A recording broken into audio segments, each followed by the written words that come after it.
This is problem 7-19E. It's on page 393. A diving board has a hollow rectangular cross-section 30 inches wide, 3 inches thick, and is supported as shown in figure P719. You'll need to turn the page and look at the figure on page 394. The cross-section is not just plainly hollow, there is a divider in the center.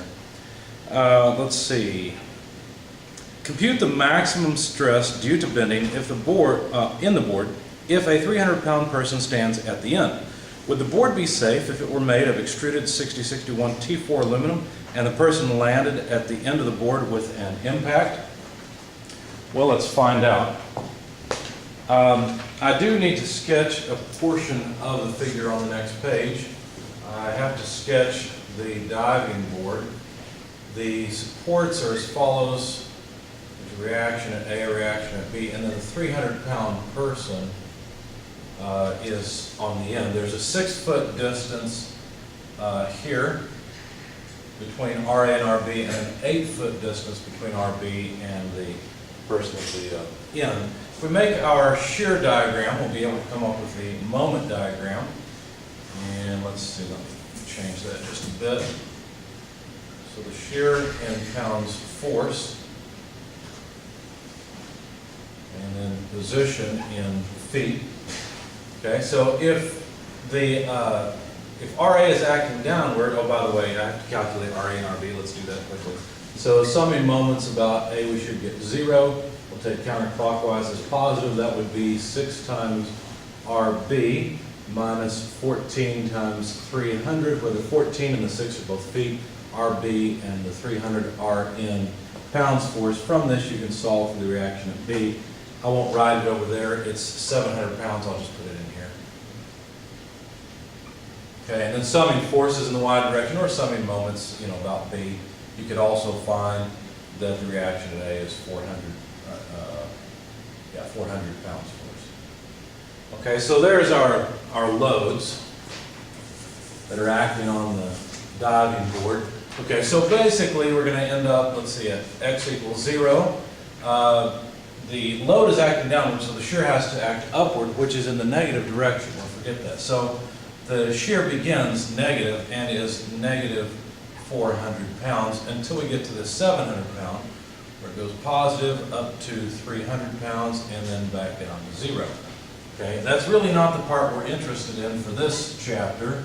We will be interested in that for the next chapter, but for this chapter, we're really interested in the moment, because the moment is what will cause failure in the diving board. So you just need to add up area, and so 6 feet times 400 will give you the magnitude of the moment, which, by the way, of course, increases linearly, and comes down to negative 2400, and then we'll go up, hopefully, to 0 at this point, because there's nothing to the right of the board, so there can't be any moment in it. In fact, if you take 300 times 8, you find that it's 2400, and so it does in fact come back. The whole point of all this was just to get this known. So the maximum moment in the board actually occurs right here, and it is 2400 foot-pounds of moment load. Okay?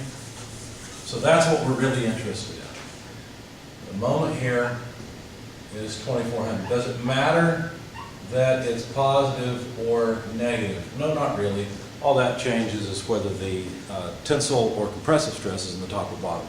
But we don't really care. It doesn't matter, because this is a cross-section that is symmetrical. Okay, it's symmetrical about the neutral axis. Now, we also need cross-sectional properties. Please do look at the figure. I'll hold it up to the camera so I don't have to draw it and waste time on the video, but you can see the figure. That's the cross-section. I just put this cross-section into Excel. I just broke it up into rectangles like I've shown you before. And what I did is I broke it up into one primary rectangle, the overall piece, and then subtracted off these 2 smaller rectangles. So I had 3 different areas where I was interested in the moment of inertia. And I came up with an area moment of inertia for that cross-section of, let's see, 48.833 repeating inches to the 4th. Total area, 34 square inches. Average position, or the centroidal distance from the bottom, 1.5 inches. That's easy to see because it's a symmetric cross-section, and the overall height is 3 inches. So 1.5 inches makes perfect sense. I didn't have to calculate that in Excel, but I'm more certain that my results here are correct because that's what came out of the spreadsheet. So anyway, there's the cross-sectional properties, and what we're interested in really is the bending stress, and so we're going to deal with the maximum bending stress, so I may as well say maximum here, and it would just be MC over I, and so that is 2,400 foot-pounds of moment multiplied by C, but C is the distance from the neutral axis up to the top or down to the bottom. Again, since it's symmetrical, that distance is 1.5 inches. And that takes care of C. Now how about I? I is 48.833 repeating inches to the fourth. You see we have feet there, so we need 12 inches per foot, so that the feet go away.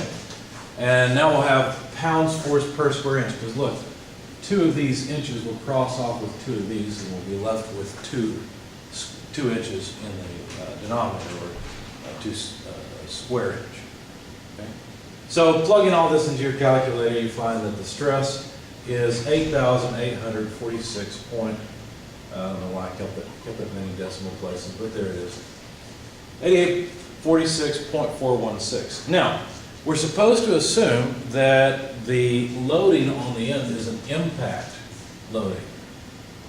What that means is we have to overrate this stress. We've got to change it a bit. And if you go in your book into the chapter, there's a table that tells us how much to change the stress. Go to page 368, table 7.1, I'll show you here. Basically, you'll notice the bottom row is for impact loading. And for ductile materials, we've got the left hand or the center column. For brittle materials, we have the right hand column. So if this is going to be made out of aluminum, is it ductile or brittle? Well, if you go and look up the properties of various aluminum alloys, you find that they're all ductile, they're not brittle, because they have percent elongations greater than 5%. So we need to use SU equals 12 times the maximum or the design stress, whatever you want to call it. So basically we need to overrate it by 12. So when we plug in that stress, multiply it by 12, you get 106,157 psi. So we need an aluminum that can take at least that much stress. And if you look up 6061T4, you'll find that its ultimate strength is 35,000 psi. So this is not safe. Does that mean the first person that jumps on the board is going to fall? Maybe, but probably not. Usually a repeated load, what that means is that the load is repeated, it's impact. A diving board has to be used over and over, and so there's some repeated idea in this impact number. So will it break on the first time? Probably not. Could it? Maybe. Would it break the second, third, maybe the 100th time? I don't know. Somewhere it's going to break. This is not safe. And aluminum doesn't have infinite fatigue strength anyway, and so eventually it's going to break, no matter what you do. So there's our result.